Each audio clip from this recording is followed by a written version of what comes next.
যে 31 দফা সেই 31 দফার আজকের সম্মেলনের সম্মানিত সভাপতি আপনাদের সকলের প্রিয় লোক দীর্ঘদিনের বিএনপির কান্ডারি এই এলাকার কৃষি সন্তান 46 নম্বর বিএনপির সংগ্রামী সভাপতি জনাব জিয়াদ হোসেন সঞ্চালনায় রয়েছে আরেকজন আপনাদের সকলের পরিচিত এই এলাকার সন্তান 46 নম্বর বিএনপির বিপ্লবী সাধারণ সম্পাদক নুরুজ্জামান সোহেল সহ মঞ্চ উপস্থিত বিএনপি পরিবারের সম্মানিত নেতৃবৃন্দ, আমি সময় স্বল্পতার কারণে সকলের নাম বললাম না এবং উপস্থিত ভাই মা ও বোনেরা আসসালামু আলাইকুম।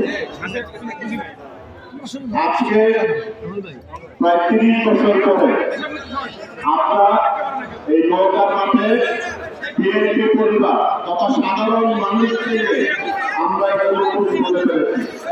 এই জন্য আমরা আল্লাহর দরবারে শুকরিয়া আদায় করছি। এই 30 বছরে বিএনপির কোন নেতা কর্মী এই মাঠে প্রবেশ করতে পারে নাই, পেরেছে? আপনারা কখনো আসতে পেরেছেন? এখনো সেই দুষ্ট চক্র এখনো রয়েছে, তাদের পেতার তারা এই স্বৈরাচার শেখ হাসিনার পেতার তারা এখনো ঘুরে বেড়াচ্ছে আমাদের পথে। আমরা বিএনপি পরিবার এমন একটি পরিবার যারা সবসময় জনগণের সাথে ছিল, জনগণের পাশে ছিল।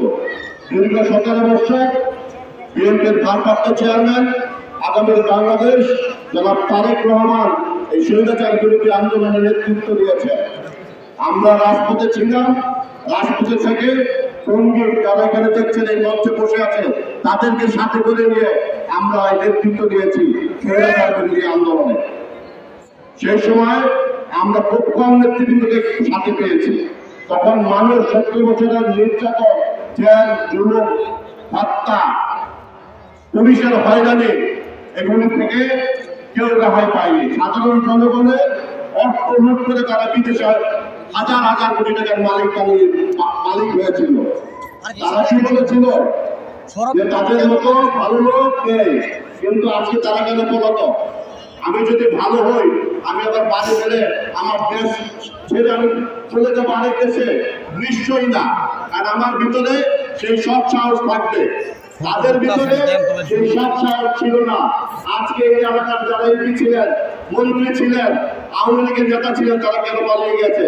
তারা পালিয়েছে, তারা হাজার হাজার কোটি টাকা আত্মসাৎ করে বিদেশে সংকট করেছে। তার মানে কি তারা এই দেশকে ভালোবাসে না?